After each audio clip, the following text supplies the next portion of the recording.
Un dimanche matin endormi en 1941, l'île hawaïenne d'Oahu n'aurait pas pu paraître plus paisible ou idyllique. Même avec l'arrivée assez récente de la flotte du Pacifique des États-Unis, qui avait été déployée sur l'île depuis San Diego jusqu'à leur nouvelle base principale à Pearl Harbor, cela ne semblait présager rien de plus qu'une démonstration de prestige naval américain. Alignés au large de l'île Ford se trouvaient 7 des plus puissants cuirassés américains. Cette partie du port était devenue connue à juste titre sous le nom de rangée des cuirassés. Et la vue de ces cuirassés apparemment invincibles devait convaincre tout le monde que la puissance de l'Amérique était incontestable. Et pourtant, le soleil se levait, littéralement et figurativement, mettant en lumière une vaste flotte d'avions qui bourdonnait dans le ciel matinal et entrait dans l'histoire. C'est l'histoire de l'attaque sur Pearl Harbor.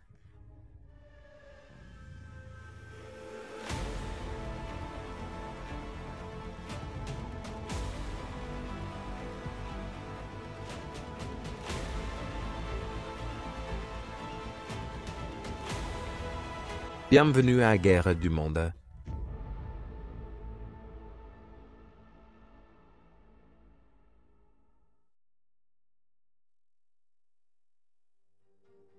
Alors que le XXe siècle commençait, les anciens empires d'Europe dominaient toujours le monde, et bien que de nouvelles puissances émergentes comme l'Allemagne, les États-Unis et le Japon rattrapaient leur retard industriel et militaire, il semblait qu'il restait peu de place sur le globe pour qu'ils puissent revendiquer. De toutes les puissances mondiales, le Japon était probablement le plus sous-estimé au début des années 1900. Certes, c'était une puissance régionale significative, mais ce n'était pas la seule puissance à trouver en Extrême-Orient, mais l'arrogance occidentale et les préjugés raciaux les rejetaient souvent comme n'étant pas de sérieuses menaces pour l'influence de l'Europe, surtout en Chine, qui devait souvent danser au rythme de l'Occident. Cependant, cela a commencé à changer après le 27 mai 1905. La guerre avait éclaté entre le Japon et l'un des plus anciens et plus grands empires, celui de la Russie impériale et en haute mer. La scène était prête pour une bataille cruciale. La guerre, une bataille cruciale entre le Japon et les États-Unis, déterminait la supériorité navale. La plupart des dirigeants militaires du monde s'attendaient à ce que la marine russe balaye la flotte japonaise impudente.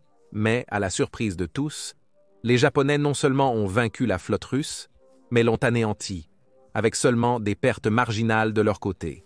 Les retombées de cette victoire ont eu des conséquences de grande portée que peu de gens ont vraiment appréciées en 1905, mais qui deviendraient évidentes à l'avenir. Pour la première fois à l'ère moderne, un empire asiatique avait vaincu un empire européen, ce qui a conduit à l'atteinte du prestige russe et à l'affaiblissement de sa position en Europe, contribuant au déclenchement de la Première Guerre mondiale et finalement à la Révolution russe.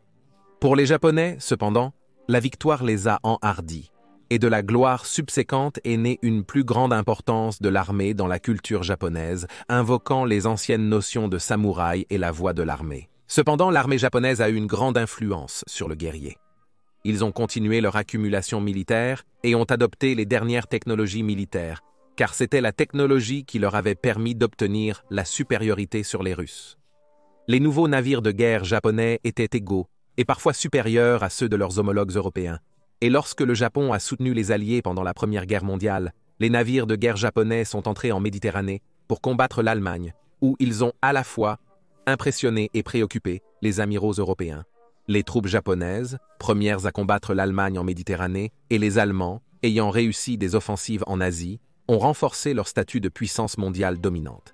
Cependant, une fois la guerre terminée, le Japon a constaté qu'il n'était toujours pas considéré comme digne de siéger au sommet de la table. De plus, les puissances mondiales ont imposé une série de limitations d'armement à chaque pays, conçues pour prévenir une autre guerre mondiale, mais celle-ci favorisait grandement la Grande-Bretagne et les États-Unis. Le Japon a pu gagner la guerre en mer, tout comme les États-Unis. Gagner la guerre. La marine japonaise était fortement limitée en termes de nombre et de taille de navires qu'elle pouvait construire, comparée à Londres et Washington, qui soutenaient qu'ils avaient besoin d'un plus grand nombre de navires, car ils avaient de plus grands empires à défendre. À cette époque, la machine était déjà en marche au Japon, avec des ambitions de construire un empire asiatique moderne et grandiose, avec le Japon au tout cœur. Les factions les plus militantes de la société japonaise étaient désormais impatientes de saisir l'opportunité qui se présentait. La marine japonaise, limitée en nombre et taille de navires par des Européens et Américains épuisés, pouvait agir sans risque d'interférence, à moins d'être directement défiée. La récession économique que le pays a connue à la fin des années 1920 n'a fait qu'accentuer les appels des militaristes à l'expansion pour saisir des ressources à l'étranger, comme le pétrole et les métaux stratégiques, dont le Japon manquait de fournitures indigènes significatives. Il y avait deux mentalités prédominantes sur la façon dont ce nouvel empire serait forgé. Le premier était connu sous le nom d'Empire japonais, et l'Empire japonais était connu sous le nom de Plan du Nord, qui prévoyait une invasion de la Chine par la Mandchourie, puis de l'Union soviétique, où l'armée japonaise capturerait la Sibérie riche en pétrole. C'était soutenu par la direction militaire, car en tant que campagne terrestre, ils espéraient une grande aide financière du gouvernement.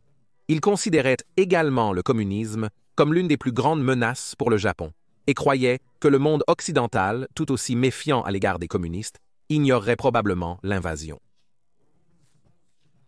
Le contre-plan, connu sous le nom de Nanshin-ron, considérait plutôt l'Asie du Sud-Est et les nombreuses îles du Pacifique comme faisant partie de la sphère d'intérêt du Japon, s'il servait l'Empire. Privilégiée par la marine japonaise, cette approche était plus problématique pour la construction de l'Empire au début des années 1930, car elle menaçait de mettre le Japon en conflit avec les puissances européennes de Grande-Bretagne, de France et de Hollande, qui possédaient toutes des possessions dans cette région, ainsi qu'avec les États-Unis. Les deux politiques ont été suivies à des degrés divers dans les années 1930, bien que le plan du Sud ait été suivi beaucoup plus attentivement que le plan du Nord de l'armée. Dans le Sud, des efforts ont plutôt été faits pour augmenter pacifiquement l'influence du Japon, avec la création de diverses entreprises japonaises qui ont construit des installations à des fins apparemment commerciales, mais qui avaient un potentiel militaire évident à l'avenir. Pendant ce temps, de l'autre côté de la mer du Japon, l'Empire japonais avait déjà sécurisé l'île de Taïwan, suite à la guerre sino-japonaise de 1894, et avait annexé la péninsule coréenne en 1910. Il se préparait maintenant à instiguer la première partie du plan du Nord, occupant la Mandchourie, dans le sud-est de la Chine, qui alimenterait l'armée et l'économie de l'Empire, et leur donnerait un terrain de préparation pour leur guerre éventuelle avec l'Union soviétique. Cependant, ne pouvant envahir sans prétexte, les Japonais ont orchestré une attaque sur une ligne de chemin de fer. Servant ensuite de base à l'Union soviétique, la bombe était si faible que la voie n'a même pas été endommagée, et les trains ont continué à l'utiliser immédiatement après. Mais la réponse japonaise a été rapide, et bientôt des troupes japonaises débarquaient en Mandchourie pour protéger les citoyens japonais des Japonais. Malgré un avantage numérique massif, les troupes chinoises défendant la Mandchourie étaient totalement dépassées. Et en 6 mois, la région est tombée aux mains du Japon, devenant l'État fantoche de Mandchoukou. La condamnation internationale a été rapide, surtout lorsque la tromperie concernant le bombardement a été prouvée par une enquête de la Société des Nations.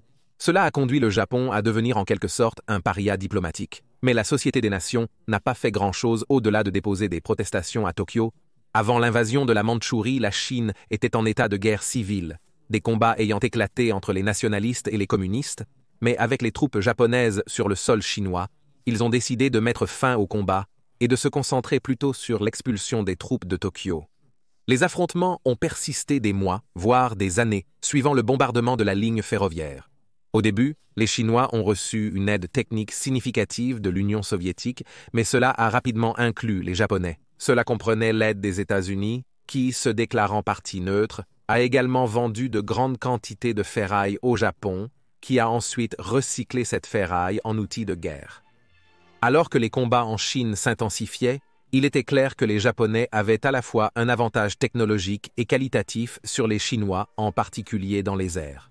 Ainsi, les Chinois ont cherché partout dans le monde d'anciens pilotes militaires pour former les pilotes chinois à piloter le nouveau type d'avion qu'ils recevaient, en particulier les Américains. Un de ces pilotes était Robert Macaulay Court, qui s'est retrouvé à démontrer le biplan de combat Boeing 318 aux Chinois, mais alors qu'il a été témoin de la brutalité japonaise et de l'inaction de la communauté internationale, en février 1932, il a décidé de rejoindre lui-même le combat. Ce jour-là, il a utilisé son avion plus avancé pour attaquer 3 chasseurs de la marine japonaise, volant depuis le porte-avions Honshu. Malgré les dommages infligés au leader du vol, les 3 avions japonais ont réussi à échapper à la colère de ces canons alors qu'ils retournaient à leur porte-avions. De retour au sol, la situation était à ce moment-là critique pour les Chinois, et le 22 février, l'escadron avec lequel volait Short a été contraint de se relocaliser sur un aérodrome à Nanjing. Pilotant un type d'avion plus rapide que les Chinois, Short a choisi de partir seul en premier et de se diriger vers l'aérodrome. Cependant, en chemin, il a repéré 3 bombardiers Bunhem de la marine impériale japonaise. Short a effectué un passage à haute vitesse sur les 3 avions, criblant le leader de tir, ce qui a envoyé son avion s'écraser au sol. Cependant, il semblait ignorer les agiles chasseurs en N qui escortaient les bombardiers, qui se sont précipités derrière lui et ont mortellement blessé son Boeing 318. Des témoins au sol ont signalé avoir vu le Boeing descendre en flammes et s'écraser au sud-est de la ville de Sushu. Des rapports indiquent que les pilotes japonais, ils sont allés sur le site du crash, saluant au moins un Américain décédé. Bien que Short agissait en tant que personne privée et non au nom de l'armée américaine, on peut néanmoins soutenir qu'il est devenu simultanément le premier pilote américain à abattre un avion japonais et à son tour, la première victime de combat entre les États-Unis et le Japon dans les airs. Le 22 mai 1933, des diplomates japonais et chinois se sont rencontrés pour négocier un cessez-le-feu et ont effectivement remis l'armée américaine sur la Mandchourie et certaines parties du nord de la Chine, à Tokyo. Un grand prix en effet pour l'Empire, mais cela a conduit les Japonais à se retirer de la Ligue des Nations impuissantes, qui les critiquait, mais ne faisait guère d'autre pour interférer, même lorsque les histoires de brutalité japonaise contre les prisonniers et les civils chinois étaient relayées dans le monde entier. Il y a eu des combats sporadiques le long de la frontière chinoise en Chine dans les années qui ont suivi, principalement menés par des forces partisanes anti-japonaises, en particulier celles fidèles au peuple chinois. Les Japonais étaient également impliqués dans la guerre contre les Japonais, et les Chinois étaient également impliqués dans la guerre contre les Japonais. Mais ensuite, dans la nuit du 7 juillet 1937, les troupes chinoises et japonaises ont échangé des tirs près du pont Marco Polo, sur la route de Pékin. La cause exacte des combats est contestée, mais a probablement commencé à cause d'une confusion mêlée à une forte tension parmi les troupes des 2 côtés. Les combats ont rapidement évolué en une bataille de grande envergure, poussant les troupes chinoises conscriptes par les Japonais à se retourner contre ces derniers, les anciens maîtres, et ont commencé à tuer des soldats et des civils japonais, ainsi qu'à brûler des propriétés japonaises. Furieuses de la violence contre les civils japonais, les troupes japonaises ont rapidement été déployées depuis les îles natales pour réprimer les mutineries chinoises, et la Seconde Guerre sino-japonaise a éclaté. Les combats qui ont suivi étaient presque médiévaux dans leur barbarie. Les Japonais n'ont rien retenu, et les civils n'ont pas été épargnés. Avec chaque ville, village ou cité capturée par les Japonais, s'ensuivait une orgie de meurtres et de viols, et aucun n'était plus choquant que lorsque les Japonais se sont rapprochés de la capitale chinoise, Nanjing. L'horreur infligée aux habitants de cette ville, dont le nombre avait gonflé car elle était inondée de réfugiés des territoires déjà occupés, est indescriptible. Des nourrissons aux personnes âgées, personne n'a été épargné, alors que les commandants japonais semblaient perdre le contrôle de leurs hommes. Dans son livre intitulé « Le viol de Nanjing », l'historienne Iris Chang a dit « Si un événement peut être présenté comme un exemple du mal absolu qui se cache juste sous la surface de l'aventurisme militaire débridé, ce moment est le viol de Nanjing. »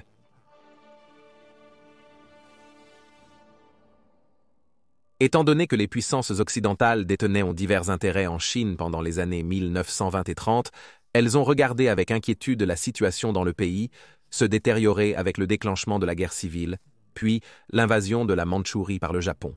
Bien qu'adoptant une position principalement neutre dans une grande partie des combats, ils ont néanmoins ressenti le besoin de déployer certaines de leurs propres forces pour protéger leurs intérêts. Les troupes britanniques, par exemple, ont mené plusieurs escarmouches avec des troupes hostiles, qualifiées de bandits, mais étaient plus souvent que non des membres des forces communistes chinoises opposées à leur présence impérialiste, plutôt que des hors-la-loi. Sur les voies vitales du fleuve Yangtze, la Royal Navy et la Marine des États-Unis exploitaient une force de canonnières fluviales, dont la fonction principale était de protéger les navires de leurs pays respectifs qui traversait les 6276 km d'eau. C'était un travail dangereux, avec des tireurs d'élite de diverses factions souvent cachés le long des rives du fleuve, espérant abattre des membres d'équipage insouciants sur le pont. Un membre de l'Asiatique américain. Flotte engagée dans ce travail périlleux était l'USS Penai, avec 59 officiers et hommes à bord. Construit en Chine en 1927, le navire était fortement engagé dans des missions d'escorte le long du Yangtze jusqu'aux années 1930, lorsque les tirs sur le navire semblèrent devenir un événement quotidien. Bien que capitaine du navire, le lieutenant-commandant R.A. Dyer a noté que les Chinois semblent être de mauvais tireurs, le navire n'a jusqu'à présent subi aucun dommage. En 1937, l'invasion japonaise de la Chine a radicalement changé la situation, et il y avait une inquiétude que les avions de guerre japonais errants puissent confondre le navire de guerre avec un navire chinois et attaquer. Ainsi, le Penai a commencé à naviguer avec de grands drapeaux américains drapés sur le dessus du navire pour l'identifier. En décembre 1937, face à l'avancée japonaise sur la capitale chinoise de Nanjing, des canonnières américaines et britanniques, dont le Penai, utilisé pendant la guerre, ont été déployés pour l'évacuation de leurs ambassades.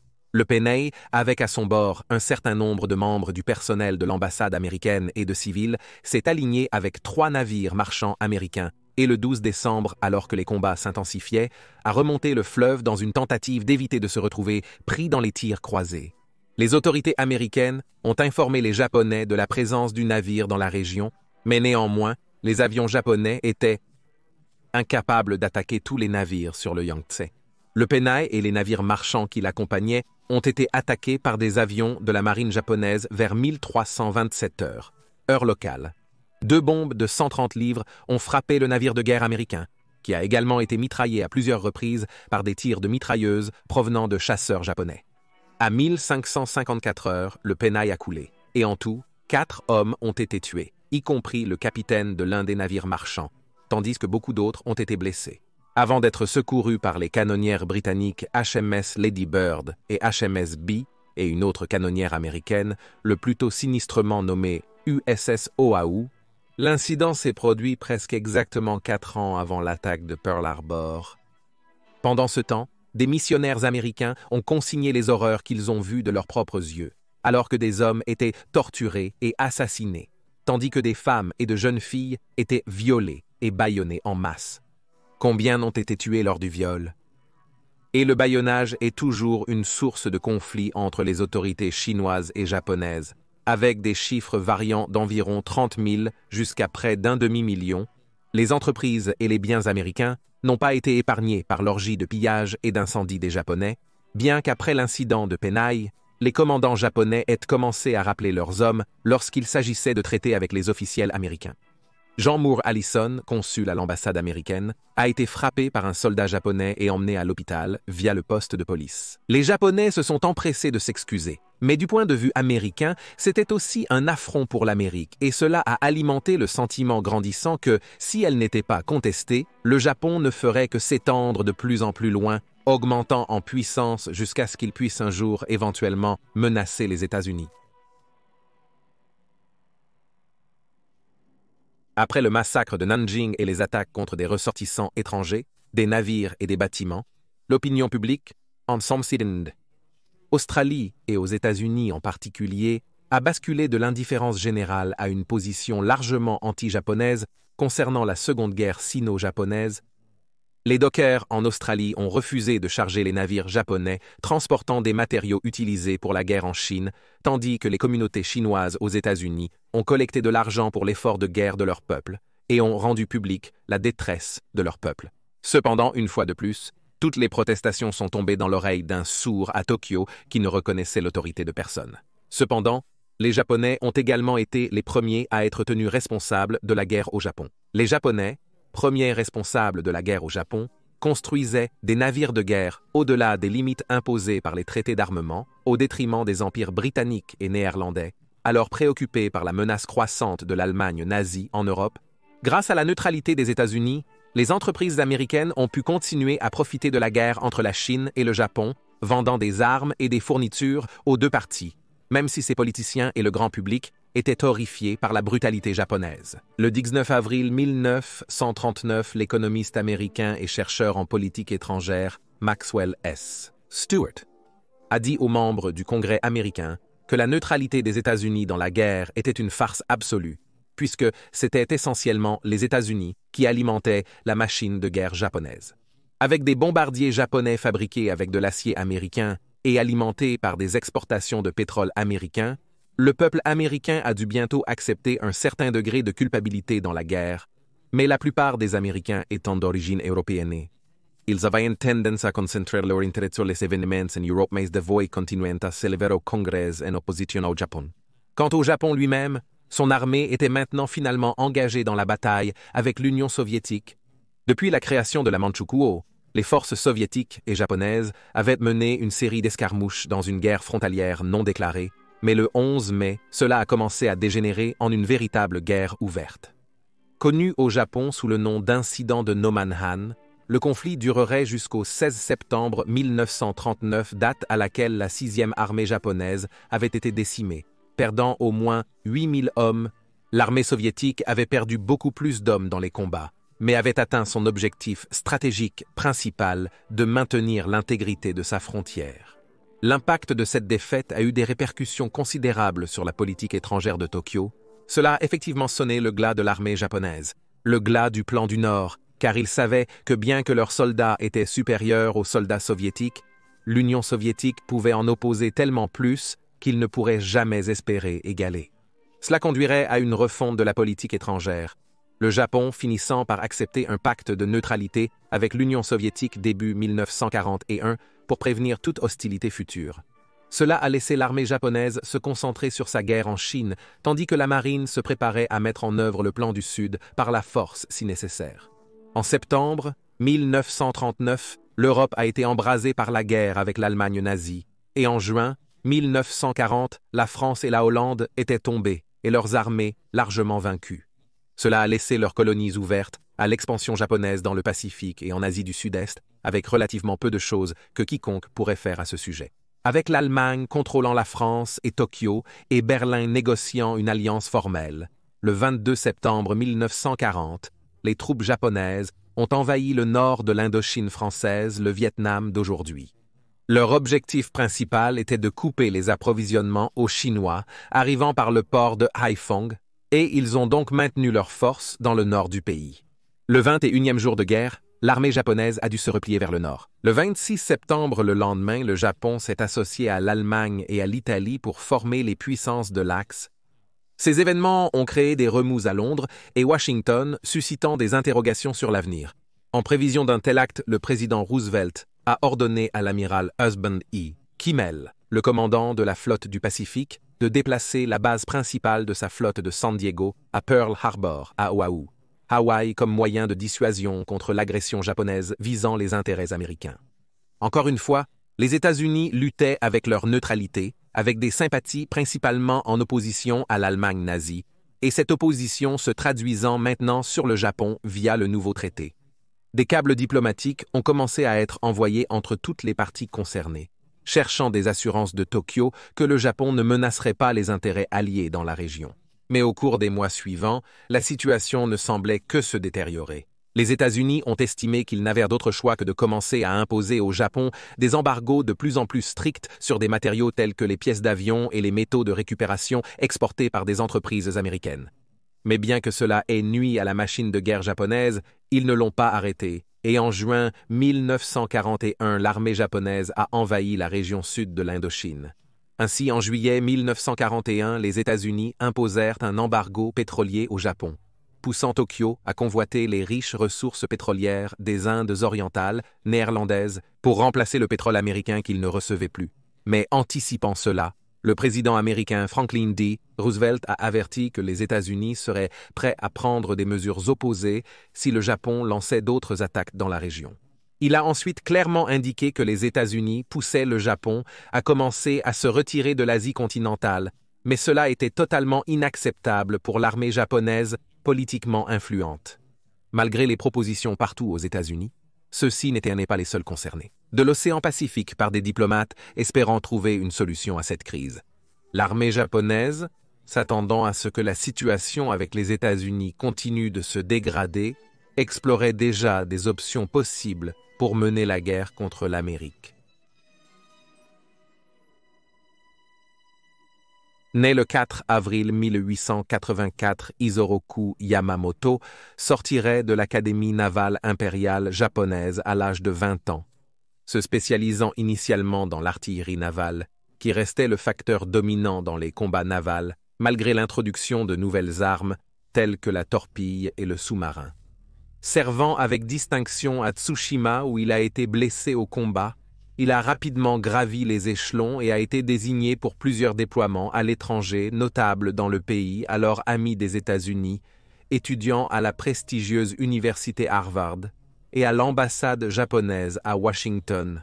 Ses connaissances japonaises et américaines notèrent fréquemment son goût pour le jeu, et il était considéré comme quelque chose d'un requin à de nombreux jeux de hasard, de l'Est et de l'Ouest.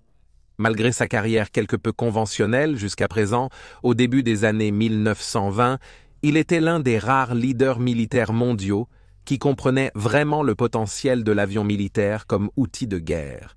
Le premier avion de la marine japonaise a été acquis en 1910 et en 1922.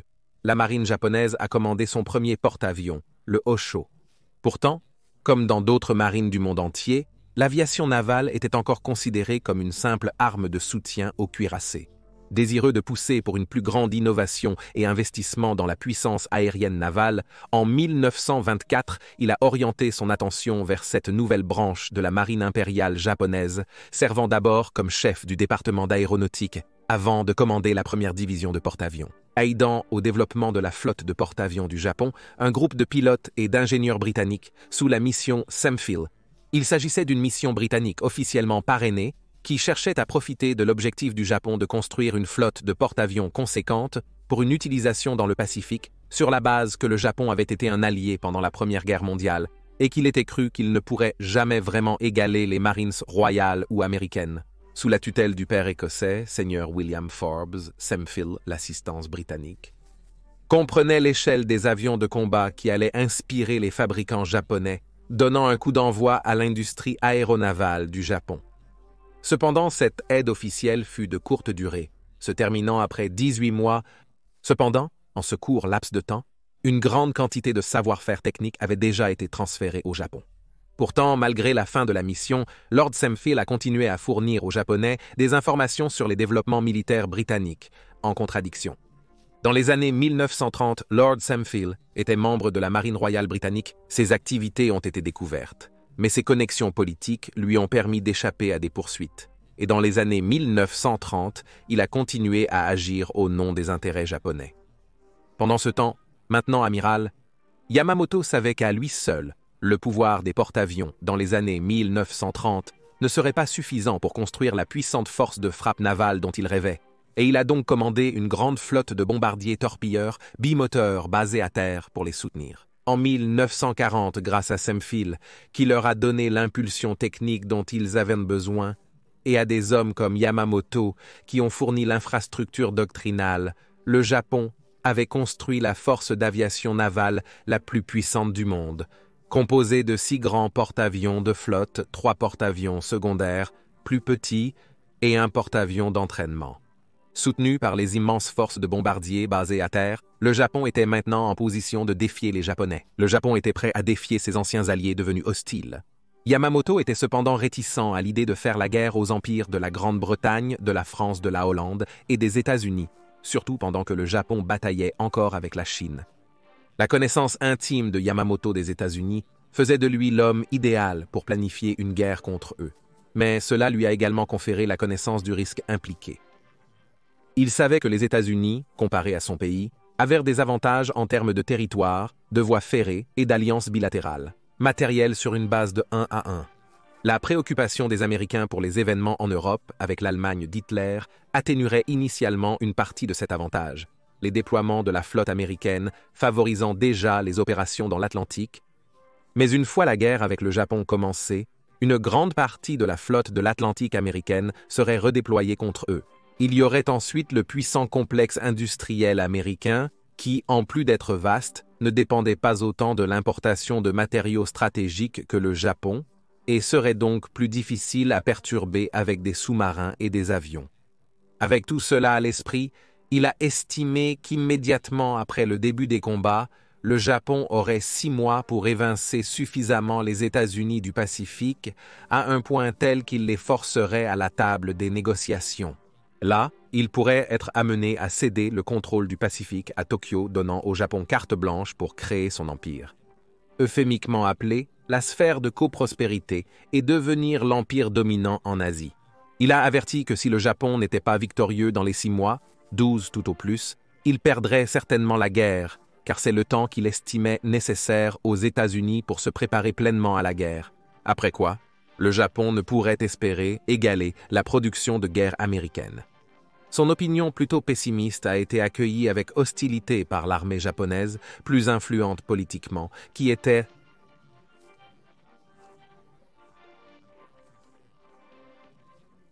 plus susceptible d'être vaincue par les États-Unis que par les États-Unis. L'armée japonaise avait déjà envisagé comment une guerre avec les États-Unis pourrait se dérouler, et la plupart de leurs plans concernaient une invasion à grande échelle des États-Unis. L'armée japonaise avait prévu une guerre avec les États-Unis aux Philippines. Depuis les Philippines, les États-Unis étaient en position idéale pour menacer les voies maritimes vitales du Japon, et avaient une base à partir de laquelle attaquer l'empire en expansion. Un élément clé de tout conflit serait que les forces américaines déjà stationnées là-bas soient rapidement vaincues, permettant aux Japonais de fortifier la chaîne d'îles et de l'utiliser comme tremplin pour mener des opérations contre la marine américaine une fois qu'elle se serait mobilisée hors de sa base principale à Pearl Harbor. Cependant, cela conduirait, comme le croyait Yamamoto, le Japon à une défaite ultime, car cela ne traitait pas de la marine américaine, et en particulier de leurs propres cuirassés et porte-avions puissants, assez tôt pour être réalistes. Non seulement ceux-ci constitueraient une menace tout au long de la campagne des Philippines, mais ils obligeraient le Japon à mener une campagne navale pour les contrer, ce qui prendrait du temps que les Américains pourraient utiliser pour se préparer à la guerre. À la recherche d'alternatives, il a commencé à envisager l'idée quelque peu radicale d'attaquer Pearl Harbor dans une frappe préventive.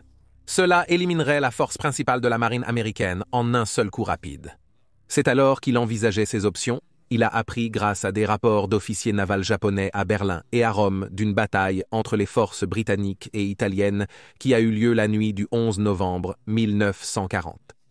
La marine royale britannique a utilisé les biplans obsolètes Fairey Swordfish pour attaquer la marine américaine avec un dirigeable. La marine royale britannique a attaqué depuis le HMS Illustrious la majorité de la flotte italienne au port de Tarente. Les Italiens croyaient que le port était trop peu profond pour que les torpilles lancées par avion puissent fonctionner et que toute attaque aérienne serait repérée avant qu'elle ne puisse causer des dommages significatifs. Et pourtant, ces deux croyances ont été brisées dans la nuit. Bien que l'attaque aérienne n'ait pas détruit la flotte italienne, elle a été si lourdement endommagée qu'elle a été retirée du combat en Méditerranée pendant plusieurs jours. C'est précisément ce que Yamamoto espérait accomplir avec la flotte américaine, et donc plutôt que d'affronter la flotte du Pacifique américaine dans une guerre ouverte en haute mer, il a plutôt poussé pour une frappe préventive contre eux alors qu'ils étaient encore amarrés à Pearl Harbor, à Hawaï. Il envisageait une attaque beaucoup plus grande que celle que les Britanniques avaient menée à Taranto, incorporant les 6 grands porte-avions de la marine japonaise et les derniers chasseurs, bombardiers et avions torpilleurs navals, tous travaillant ensemble pour d'abord détruire les avions américains protégeant le port, puis anéantir les cuirassés et porte-avions américains. Les généraux japonais n'étaient initialement pas convaincus du plan. Ils voulaient que les porte-avions soutiennent les débarquements en Birmanie à Manille et aux Philippines, craignant que si tant de porte-avions japonais, 60% de leur force totale, étaient découverts par les Américains et détruits avant ou après avoir attaqué Pearl Harbor, alors ils perdraient la guerre sur le champ. Yamamoto a écrit « Au final, Yamamoto a remporté l'argument et la préparation pour une attaque sur Pearl Harbor a commencé. » Cependant, de nombreux obstacles se dressaient sur le chemin de l'ambition de Yamamoto. Comme le port de Taranto, Pearl Harbor était situé dans une étendue d'eau relativement peu profonde, ce qui posait des problèmes pour les avions porteurs de torpilles. Yamamoto a déclaré qu'il endosserait l'effort contre les navires de guerre américains. Lorsqu'une torpille est larguée dans l'eau depuis un avion, Elle plonge à une profondeur de plus de 100 pieds avant de remonter et de se stabiliser.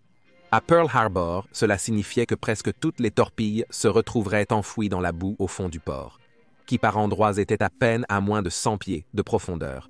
Les Américains étaient si confiants qu'il était impossible que des torpilles lancées depuis des avions menacent les navires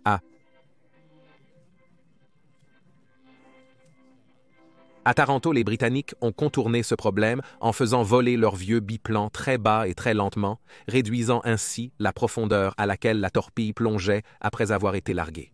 Mais ce n'était pas une option pour les Japonais, avec leurs bombardiers torpilleurs monoplans plus avancés. Finalement, les ingénieurs japonais ont trouvé une solution astucieuse, sous la forme de fixations en bois attachées au nez et à la queue des torpilles, qui réduirait la profondeur de la torpille.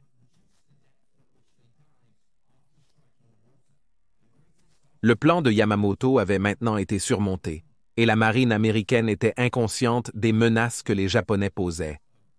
À partir d'avril 1941, les pilotes de la marine impériale japonaise ont commencé à pratiquer des attaques simulées contre des navires américains. Alors que ces pilotes s'entraînaient, ils acquéraient plus d'expérience, qui pouvait ensuite être intégrée à leur plan global. Pour les aider, les amiraux japonais avaient fait construire un modèle massif de Pearl Harbor avec lequel finaliser chaque détail du plan d'attaque.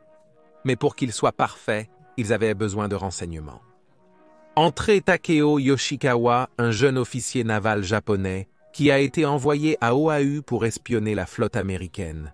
Sans plus d'accès qu'un touriste ordinaire, Yoshikawa a pu recueillir une quantité remarquable d'informations sur la flotte et les aérodromes environnants qui la protégeaient, simplement en les observant. Avec une forte population nippo-américaine sur l'île, il attirait peu l'attention, et il s'asseyait souvent dans une maison de thé surplombant le port pour observer l'activité, utilisant sa connaissance encyclopédique des navires américains pour dresser un tableau complexe de la routine quotidienne. Peut-être que son activité la plus connue était de se faire passer pour un touriste et de louer un avion touristique pour photographier discrètement le port depuis les airs. Ces informations détaillées étaient ensuite transmises à Tokyo, où elles ont été intégrées dans les plans finaux. Tard dans la phase de planification, l'utilisation de mini-sous-marins à 2 hommes a été incluse pour aider à l'attaque. Les mini-sous-marins tenteraient de se faufiler dans le port et de lancer leurs torpilles sur les navires de guerre américains, tandis que leurs équipages étaient trop occupés à se défendre contre l'attaque aérienne pour les remarquer. Le plan finalisé prévoyait que 6 porte-avions se faufilent au nord d'Oahu et lancent leurs avions aux premières heures, prenant la base américaine par surprise. 2 vagues d'avions seraient lancées, chacune avec ses cibles assignées à frapper avant de retourner à leur porte-avions, se réarmer et se ravitailler, puis lancer une 3e vague pour nettoyer les navires et installations restants, rendant Pearl Harbor complètement inutilisable.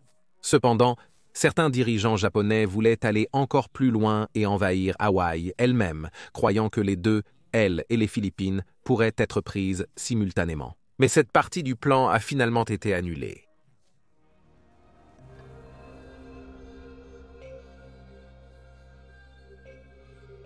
Même début novembre, il y avait encore des espoirs des deux côtés que la guerre pourrait d'une manière ou d'une autre être évitée à la dernière minute.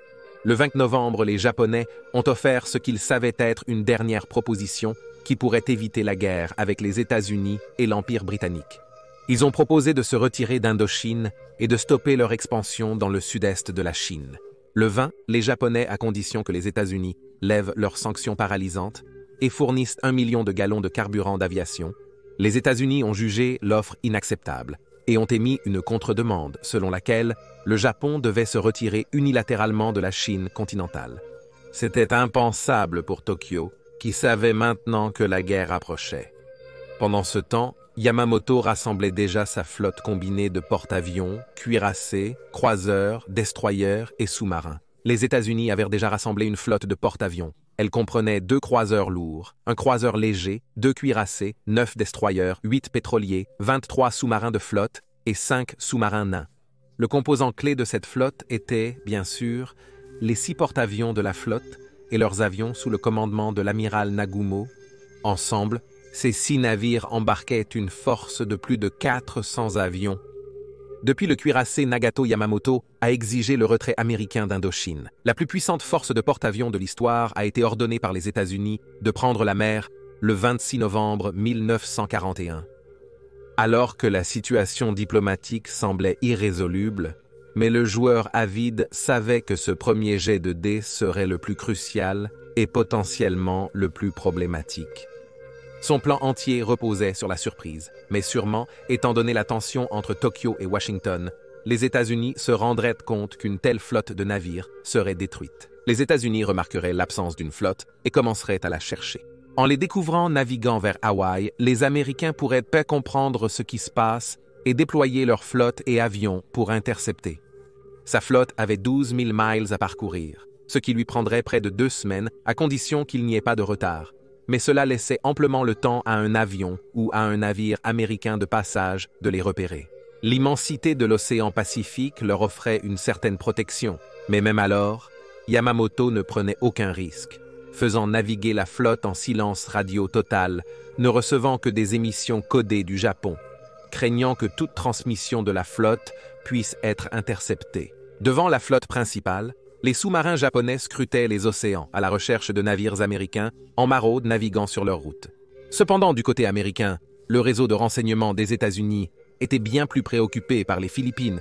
Il captait de nombreuses communications entre les unités japonaises et les sources officielles en Asie que les États-Unis ne pouvaient ignorer, bien qu'il était souvent incertain de ce qu'ils signifiaient. Cependant, les observateurs en Extrême-Orient avaient remarqué que les navires de guerre japonais se déployaient en mer au début de décembre, alors que les Japonais préparaient leur blitzkrieg asiatique et pacifique. Les États-Unis anticipèrent donc correctement l'attaque japonaise imminente sur les Philippines, mais avaient complètement manqué la partie du plan concernant une attaque sur Pearl Harbor. Moins de 24 heures après le départ de la flotte de Yamamoto, des avertissements de guerre ont été envoyés à toutes les forces américaines dans le Pacifique, mais les mesures que les amiraux et les généraux devaient prendre n'étaient pas entièrement claires.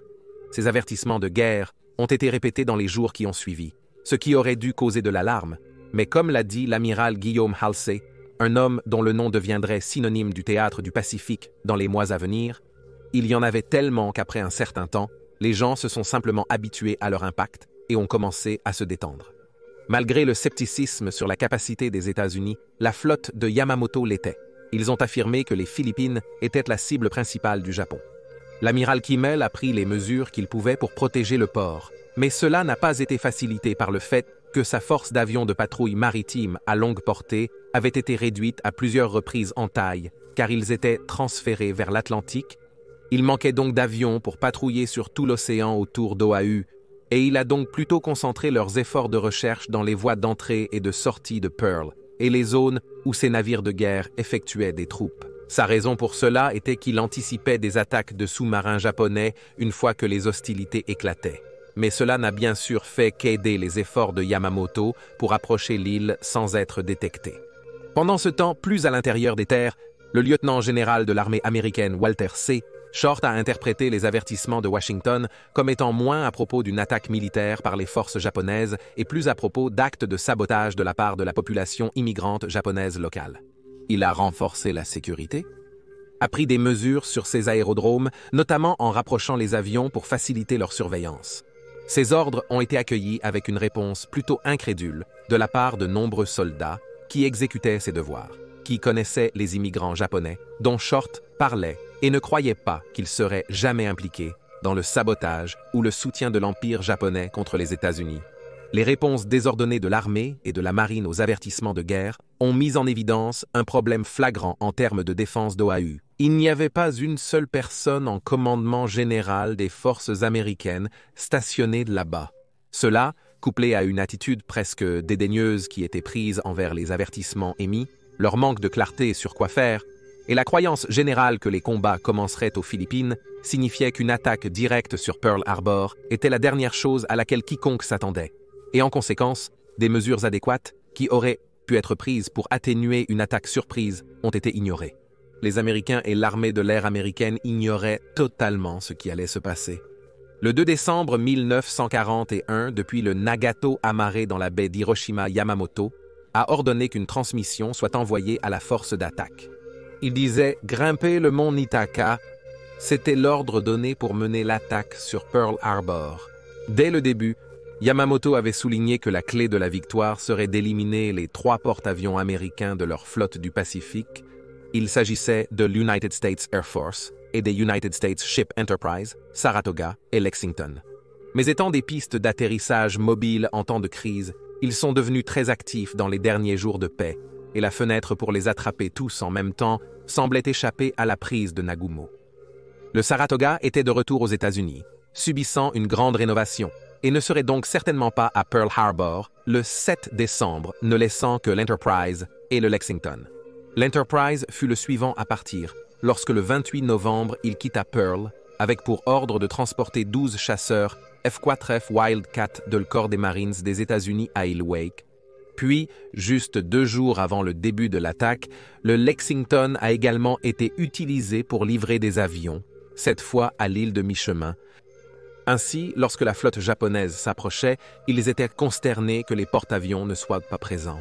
C'était toute l'idée de l'attaque, mettre ces porte-avions hors de combat, avant qu'ils ne puissent mener l'Amérique à la victoire. Les Japonais avaient tout misé pour arriver ici et les cibles les plus importantes étaient complètement hors de la ligne de tir. Néanmoins, l'ordre a été donné de poursuivre l'attaque malgré tout. Ils pouvaient encore porter un coup puissant à la flotte américaine, ce qui ne ferait que les affaiblir davantage dans toute confrontation future, où les 3 porte-avions pourraient être détruits en utilisant des nombres japonais écrasants. Le soir du 6 décembre 1941, dans les dernières heures de paix, les cryptographes américains ont commencé à intercepter un flot de transmissions codées à travers le Pacifique. Incertains de ce que tout cela signifiait, car ils n'avaient pas encore une vue d'ensemble, ils s'attendaient à ce que les Japonais attaquent l'Asie du Sud-Est et les Philippines, mais un avertissement à cet effet n'atteint pas Pearl Harbor avant que le soleil ne commence à se lever sur Oahu.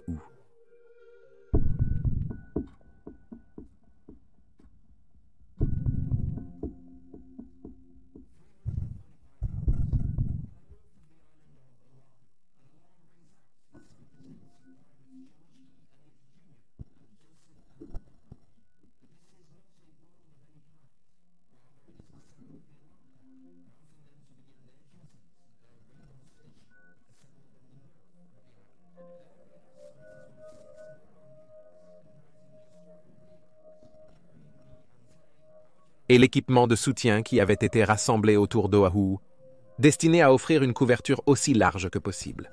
Situé à environ 162 mètres au-dessus du niveau de la mer sur un site connu sous le nom d'Opana, les 2 opérateurs de radar ont une excellente vue sur l'océan pour que leurs antennes radar SCR 270 puissent scanner les avions. Les 2 hommes travaillent en poste de 24 heures sur le site, mais n'opèrent le radar que le matin entre 4 heures et 7 heures. Et même alors, c'est principalement à des fins de formation. Le reste du temps, ils passent à effectuer la maintenance ou à protéger le site contre les vandales et les locaux curieux. Contrairement à l'image stéréotypée d'un écran radar avec une antenne circulaire et un faisceau parcourant en rond comme des projecteurs, cet ancien ensemble radar utilise plutôt un oscilloscope pour l'affichage qui produit des pics chaque fois qu'un objet est détecté. Il peut seulement leur dire que quelque chose est là. Il ne peut pas leur dire qui c'est.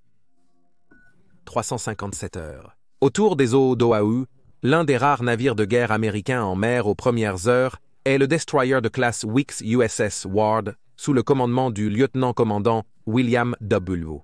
Outerbridge, qui n'a assumé le commandement du navire que 2 jours auparavant. Les guetteurs sur le Ward repèrent un autre navire de guerre, le dragueur de mine USS Condor, qui commence à signaler qu'il croit avoir repéré un périscope dans l'eau. Et donc Outerbridge ordonne à ses hommes de commencer à chercher un éventuel sous-marin japonais. 600 heures. La première vague d'avions japonais commence à décoller de leur porte-avions, sous la direction du commandant Mitsuo Fushida. Elle est composée de 183 avions et comprend 3 groupes. 2 des groupes ont pour ordre d'attaquer les aérodromes environnants autour de Pearl, permettant au groupe principal de s'infiltrer et d'attaquer la rangée des cuirassés. Selon le cuirassé USS Nevada l'enseigne Joseph K., Taussig Jr. se réveille pour diriger la garde de l'avant-midi. Être officier de pont, un dimanche matin calme au port est généralement ennuyeux. Donc Taussig cherchait quelque chose à faire. Il a alors réalisé qu'une seule chaudière alimentait le navire depuis leur arrivée à Pearl. Il a donc décidé d'ordonner l'allumage d'une autre. pour occuper lui et le personnel de service. 630 heures. En mer, un autre groupe de monoplans, des bombardiers en piqué, décolle du pont d'un porte-avions. Mais ce ne sont pas des avions japonais, mais plutôt américains. Naviguant à plus de 200 miles à l'ouest de Pearl Harbor, se trouve le porte-avions USS Enterprise. Et il est en train de lancer une formation de 18 bombardiers en piqué Douglas SBD. L'Enterprise aurait déjà dû entrer à Pearl Harbor, mais une tempête les a retardés de 24 heures. On a ordonné aux SBD de faire une patrouille de la zone avant d'atterrir sur Ford. 637 heures. Les guetteurs à bord de l'USS Ward repèrent un autre navire américain. Cette fois, un navire de ravitaillement de la marine américaine, l'Antares navigue vers l'entrée de Pearl avec une barge de 500 tonnes à la remorque. L'Antares s'attend à rencontrer un remorqueur qui devrait le soulager de la barge. Mais quand il n'arrive pas à l'heure, l'Antares doit plutôt modifier son cap vers l'est pour garder l'entrée de Pearl dégagée jusqu'à ce que le remorqueur apparaisse. Cependant, lorsque le navire tourne, les membres de l'équipage remarquent un petit sillage blanc, semblant les suivre. Se rendant compte qu'il s'agit d'un périscope, l'Antares signale rapidement sa position à l'USS Ward et, sentant une attaque, Outerbridge ordonne à son équipage de se rendre au poste de combat et se dirige pour intercepter le sous-marin. Un PB-8 Catalina en orbite plonge également sur la scène, larguant des bombes fumigènes pour marquer la position de la cible. Le Ward ouvre le feu avec ses canons de pont de 4 pouces avant d'utiliser sa vitesse maximale pour dépasser le sous-marin et larguer des charges de profondeur, ce qui détruit le navire japonais, tuant ses 2 membres d'équipage. Outerbridge envoie immédiatement une transmission codée à Pearl Harbor décrivant l'attaque. Mais après des retards dans le décodage du message, il est présenté à l'amiral Kimmel qui exige une vérification de son authenticité et non une fausse alerte. 700 heures. Ignorant du drame qui s'est déroulé en mer, le soldat Elliott et Lockhart arrivent à la fin de leur garde et attendent avec impatience l'arrivée de l'équipe de secours et le petit déjeuner. Elliott, qui était nouveau dans leur unité, a passé la plupart du temps à la table de traçage où il marquait sur une carte tous les trajets repérés par Lockhart avant de transmettre les informations au quartier général. Bien qu'il n'y en ait eu aucun jusqu'à présent, en attendant le camion qui les ramènera à leur base, les 2 hommes décident de faire un peu d'entraînement supplémentaire pour tuer le temps. Elliott se chargera de l'oscilloscope sous la direction de Lockhart. En balayant l'horizon, l'oscilloscope ne dessine qu'une ligne plate comme il l'a fait pendant une grande partie de la matinée, indiquant qu'il ne détecte rien, mais soudainement et de manière inattendue, il monte en flèche. Examinant lui-même la lecture, Lockhart est étonné par la taille de la pointe, qui lui indique un grand nombre d'avions, plus qu'il n'en a jamais vu en même temps. Les hommes contactent immédiatement Fort Shafter à Honolulu pour signaler leur découverte, s'adressant au soldat Joseph McDonald, qui cherche le lieutenant Kermit Tyler dans la salle de traçage. Tyler rejette le rapport comme étant sans importance à la grande incrédulité de Lockhart. Il insiste sur le fait qu'il détecte une grande formation d'avions approchant d'Oahu et reconnaissant l'inquiétude dans la voix du jeune opérateur radar, McDonald revient vers Tyler et insiste pour qu'il lui parle directement. Le lieutenant Tyler dit à nouveau à Lockhart et Elliott d'ignorer la piste parce qu'il sait qu'ils attendent un groupe de bombardiers B-17 Flying Fortress en provenance des États-Unis à Camp Wheeler. Ni Lockhart, ni Elliott, ni McDonald ne sont satisfaits de cela, mais ils doivent suivre les ordres de leur officier supérieur. Quelques minutes après avoir été relevé de son poste, McDonald revient à sa tente avec un air sombre. Et quand un camarade soldat lui demande ce qui ne va pas, il répond « Les Japs arrivent ». 726 heures, le destroyer USS Helm largue les amarres pour commencer sa mission. Dans une journée de travail d'entretien routinier sur les divers garçons dispersés dans et autour du port.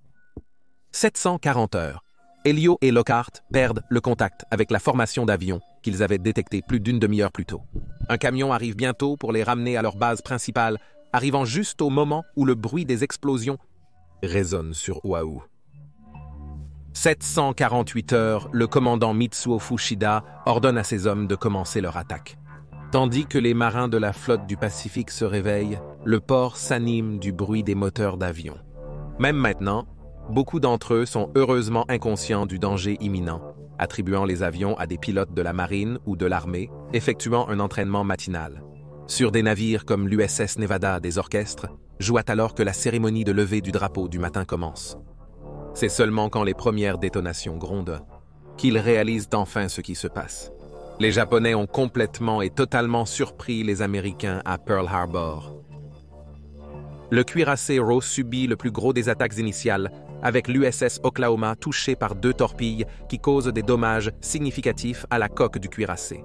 Quelques minutes plus tard, une 3e torpille frappe le navire de guerre et le fait presque chavirer. Dans les premières minutes de l'attaque, l'USS Virginie de l'Ouest reçoit 7 coups de torpille modifiés de type 91, tandis que presque simultanément, l'USS Californie en reçoit 2. Puis, les Japonais s'emparent de 2 et leurs bombardiers attaquent. Une dizaine de bombardiers japonais ciblent l'USS Arizona, avec des obus perforants modifiés de 1760 livres qui frappent le navire avec un effet dévastateur. L'une des bombes explose près des magasins du navire, provoquant une puissante explosion qui coupe effectivement le navire en 2.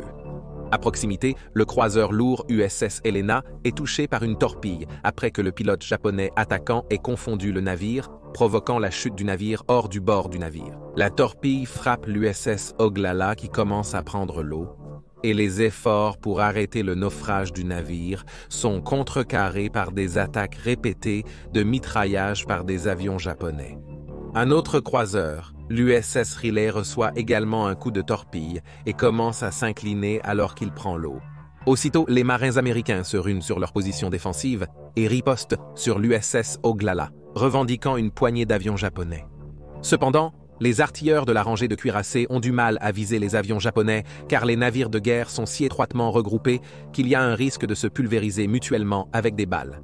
À bord de nombreux navires qui ripostent, les stocks de munitions s'épuisent rapidement, parfois en quelques minutes, laissant les membres de l'équipage se précipiter pour apporter de nouvelles fournitures des réserves du navire. Comme si tout cela ne suffisait pas, l'opposition aérienne américaine à Pearl Harbor est si faible que les chasseurs Zero japonais se mettent à mitrailler les artilleurs défensifs avec des balles. Plus à l'intérieur des terres, alors que les premières bombes commencent à pleuvoir sur Pearl, les aérodromes de l'armée à Pointe-du-Barbier, Bellows, Hickam et Wheeler subissent une attaque, les bombes tombant parmi les avions regroupés pour les protéger des saboteurs locaux, causant d'immenses dégâts. À Champ Wheeler, des pilotes comme le lieutenant Phil Rasmussen portent encore leur pyjama, alors qu'ils ramassent toutes les armes qu'ils peuvent trouver pour tirer en l'air. Pendant une accalmie dans l'attaque sur le terrain, Rasmussen et ses camarades évaluent les dégâts. Un grand nombre de leurs chasseurs P-38 et P-40 sont en flammes, mais miraculeusement, une poignée semble avoir échappé à tout dommage. Alors ils les arment et les alimentent en carburant avant de décoller. Malgré le fait qu'ils soient largement en infériorité numérique et que le propre P-36 de Rasmussen soit moins qu'un adversaire pour le Zero japonais et ayant un canon enrayé, il parvient tout de même à abattre l'un des chasseurs japonais. Au total, les pilotes de Wheeler parviennent à abattre 11 avions japonais, mais cela n'était qu'une goutte d'eau dans l'océan, comparé à la force totale qui leur était opposée. Au milieu de l'attaque, les SBD de l'Enterprise arrivent au-dessus de Pearl Harbor et n'arrivent pas à croire ce qu'ils voient. Presque immédiatement, ils sont attaqués non seulement par des avions japonais, mais aussi par des artilleurs américains, qui ont du mal à les distinguer des bombardiers de porte-avions japonais qui leur ressemblent, ce qui entraîne la chute de 7 d'entre eux avant qu'ils ne parviennent à atterrir. Peu de temps après, les B-17 que le lieutenant Tyler attendait sont également pris pour cible par les pilotes japonais et les artilleurs américains. De nombreux avions subissent des dommages et, Hickam Field étant sous une lourde attaque aérienne, les bombardiers se déroutent vers des aérodromes voisins. 817 heures. Le destroyer USS Helm, qui était prêt à décharger pour entreprendre la maintenance des bouées du port, se tourne pour quitter le port alors que l'attaque continue. Alors que le destroyer quitte l'embouchure pour la mer ouverte, où il peut au moins manœuvrer pendant qu'il est attaqué, un guetteur repère un objet pris au piège sur un récif à proximité et l'identifie bientôt comme l'un des sous-marins nains à 2 hommes. En tournant à tribord, Helm ouvre le feu sur le sous-marin nain mais manque sa cible et le petit submersible s'échappe rapidement. Cependant, il ne serait pas parti longtemps, car le sous-marin est à nouveau sur le récif. Finalement, les 2 hommes à bord abandonneront le sous-marin, ce qui entraînera la noyade de l'un d'eux et l'autre, Kazuzo Sakamaki, deviendra celui des États-Unis. Premier prisonnier de guerre japonais. 827 heures, l'USS Monaghan, un destroyer, a reçu l'ordre de prendre la mer pour aider le quartier peu avant le début de l'attaque, et a donc été attaqué alors qu'il commençait à bouger. En essayant de quitter le port, il repère un autre des sous-marins nains qui tente d'attaquer la flotte, et son capitaine ordonne de foncer à pleine vitesse dans une tentative pour les prôner. Manquant le sous-marin de seulement 50 yards, le destroyer largue ensuite des charges de profondeur dans l'eau si peu profonde que l'explosion qui en résulte soulève sa poupe hors de l'eau, endommageant le mécanisme de direction. Hors de contrôle, le navire s'écrase sur une barge, mais ne subit que des dommages mineurs. 830 heures. Le destroyer USS Alouine, l'équipage s'efforce de faire bouger le navire et de s'éloigner du quai pour ne pas être une cible facile. Avec une grande partie de l'équipage en permission à terre, y compris tous les officiers supérieurs, l'Alouine commence à s'éloigner avec moins de 50% de son équipage habituel à bord, et avec un jeune enseigne, Stanley Bay. Kaplan au commandement. Kaplan n'a été en mer que pendant 8 mois à peine, et maintenant il commande un destroyer sous un feu nourri, tentant d'échapper au carnage. Alors que le destroyer se met en mouvement, des surveillants voient le capitaine et plusieurs officiers monter dans un canot à moteur pour essayer de les rejoindre. Mais Kaplan a reçu l'ordre du commandant de la force de destroyer à Pearl de ne pas s'arrêter ou ralentir, et il laisse les hommes derrière lui. Les artilleurs de son premier commandement tirent sur les avions japonais au-dessus, pendant qu'ils mènent Alouine en mer. Après près de 3/4 d'heure d'attaque aérienne presque continue, le cuirassé Roe est laissé en flammes par la première vague d'avions de guerre japonais terminent leurs attaques et retournent à leur porte-avions. Mais la deuxième vague n'est pas loin derrière. 840 heures.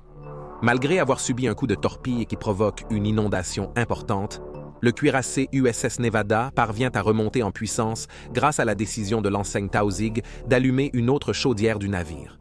Ce qui aurait dû prendre 2 heures pour se mettre en mouvement ne prend que 40 minutes et le puissant cuirassé se libère de ses amarres et n'est plus une cible facile pour les Japonais. 854 heures. La deuxième vague d'attaque commence avec une force japonaise composée de 35 chasseurs, 78 bombardiers en piqué et 54 bombardiers en haute altitude. Cependant, maintenant les forces américaines sont pleinement engagées et affrontent la deuxième vague de front. La plupart des pertes japonaises subies le 7 décembre se trouvent parmi la deuxième vague, et cela ne passe pas inaperçu par l'amiral Nagumo. 950 heures. Se défendant contre des attaques répétées de bombardiers en piqué japonais, l'USS Nevada tente de gagner la haute mer lorsqu'il est frappé par 5 bombes japonaises de 250 kg.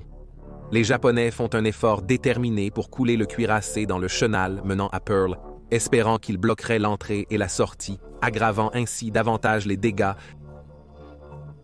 aux forces à Oahu. Par elles-mêmes, ces bombes légères causent des dommages significatifs au cuirassé, mais pas suffisamment pour le couler. Cependant, elles déclenchent des incendies qui sont maintenant une menace aussi grande pour son équipage surmené que les Japonais. 10 heures Sant. Leurs bombes, balles et torpilles épuisées et à court de carburant. Les derniers pilotes japonais commencent à retourner à leur porte-avions, s'attendant à être chargés pour participer à la troisième vague d'attaque. Toutefois, à la grande consternation, l'amiral Nagumo a annulé la troisième vague de frappe, selon beaucoup.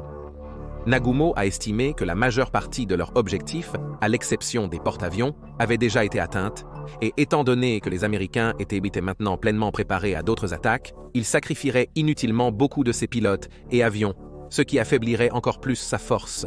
Tous seront nécessaires lorsque la bataille inévitable avec les porte-avions américains arrivera. Après la récupération de tous ces avions, des 350 avions qu'il a envoyés au combat ce matin-là, 29 ont été perdus, un chiffre relativement petit pour les dégâts qui ont été infligés. 10h30. Malgré les efforts héroïques de l'équipage du Nevada pour échapper à Pearl Harbor, les incendies causés par les bombes ont empêché les équipes de contrôle des dommages de s'attaquer à l'inondation. Et craignant que le cuirassé ne coule, son équipage reçoit l'ordre de conduire le navire sur la rive de l'île Ford voisine. Avec un bug et un petit dragueur de mine, le Nevada heurte la rive au point de l'hôpital et n'est plus mobile.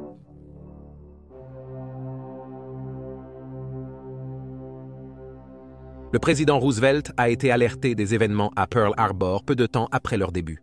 Compte tenu du décalage horaire entre Oahu et Washington, c'était le début de l'après-midi lorsque le secrétaire à la Marine, François Knox, a fait irruption dans une réunion que le président avait avec l'un de ses conseillers pour attaquer Pearl Harbor. En se remémorant ce jour mémorable, la première dame Eleanor Roosevelt se souvient que son mari présentait un calme olympien alors qu'il recevait les dernières informations de la scène. Mais elle savait au fond d'elle qu'il était furieux de l'attaque, compte tenu de tout ce qu'il avait fait pour trouver une résolution pacifique à la crise avec le Japon. De plus, c'était la manière dont le Japon avait commencé cette guerre qui l'avait encore plus irrité, lui et son cabinet. Une insultante 7h30 après que les bombes aient commencé à pleuvoir sur Pearl Harbor, les Japonais ont délivré leur déclaration de guerre contre les États-Unis et la Grande-Bretagne. Parmi ceux avec qui il a consulté concernant l'attaque, se trouvait le Premier ministre britannique Winston Churchill à Londres, qui a également trouvé son pays en guerre avec le Japon ce jour-là. Coïncident avec l'attaque sur Pearl Harbor, les forces japonaises avaient attaqué les possessions britanniques de l'extrême-orient, comme Hong Kong, conduisant le Premier ministre à dire à Roosevelt « Nous sommes tous dans le même bateau maintenant ». Évaluant la situation et ce que les jours à venir pourraient impliquer, Roosevelt a confié à Eleanor qu'il s'attendait à ce que l'Allemagne suive bientôt les traces de leurs alliés japonais et déclare la guerre aux États-Unis. Presque en répétant les propres prédictions de Yamamoto, Roosevelt lui a dit que les États-Unis n'étaient en aucun cas préparés à mener la guerre dans laquelle ils étaient maintenant impliqués et qu'il faudrait du temps pour réorganiser l'industrie américaine de la production de voitures et de réfrigérateurs à la fabrication de chars et de bombes. Il lui a donc dit que, selon lui, le pays devrait, je cite, « subir pas mal de défaites avant de pouvoir remporter une victoire ». Armée de cette connaissance, Eleanor Roosevelt est passée à la radio cette nuit-là pour son programme hebdomadaire, prévu à un auditoire d'auditeurs choqués, en colère et effrayés. Elle les a rassurés en déclarant, je cite, « Quoi qu'on nous demande, nous l'accomplirons. Nous sommes le peuple libre et invincible des États-Unis. » Alors qu'elle s'adressait au peuple américain dans leur foyer, son mari était avec sa secrétaire, Grace Tully, en train de dicter un discours qu'il prévoyait de prononcer le lendemain devant le Congrès américain. Le soir, lui et son cabinet se sont réunis, où ils ont discuté des derniers rapports. Et les nouvelles étaient horrifiantes. Les rapports de pertes augmentaient de manière exponentielle avec chaque message provenant de la Seine et avec autant de navires endommagés ou coulés à la fois. La flotte du Pacifique de la marine américaine avait subi un coup significatif dans la manche d'ouverture cruciale du conflit.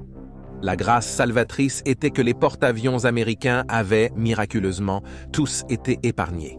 Après une nuit de sommeil agité, Roosevelt s'est adressé au Congrès à 12h30 le 8 décembre Ku Klux Klan, dès que depuis l'attaque non provoquée et lâche du Japon, le dimanche 7 décembre 1941, un état de guerre existe entre les États-Unis et l'Empire japonais. En moins d'une heure, le Congrès a voté pour réciproquer la déclaration de guerre au Japon. Le vote a été presque unanime, à l'exception d'une seule voix, celle de Janet Rankin, une républicaine du Montana, et la première femme à occuper un poste fédéral aux États-Unis. Rankin a voté contre la déclaration et a refusé de se laisser presser par les autres représentants, mais lorsqu'ils la voyant et la sifflant publiquement depuis la galerie. Expliquant son raisonnement, elle a dit « En tant que femme, je ne peux pas aller à la guerre et je refuse d'envoyer quelqu'un d'autre. » De retour à Pearl Harbor, le porte-avions USS Enterprise a navigué solennellement dans Pearl Harbor l'après-midi du 8 décembre, où l'équipage a vu de ses propres yeux la dévastation qu'ils avaient eux-mêmes échappé de justesse. La veille, ils avaient lancé une vague d'attaques d'avions après une possible observation de la flotte japonaise, mais n'avaient rien trouvé, et maintenant, impatients de se venger, ou du moins de ne pas être pris au dépourvu lors d'une seconde attaque sur Pearl, chaque homme s'est précipité pour ravitailler, réarmer et réapprovisionner le porte-avions, afin qu'il puisse repartir en mer, alors que les nouvelles de l'invasion des Philippines se répandaient à travers le Pacifique. Pour tous ceux qui étaient là, et pour tous ceux qui n'étaient pas là, à travers l'Amérique, et les possessions américaines à travers le monde, il n'y avait qu'une seule chose en tête. Venger Pearl Harbor.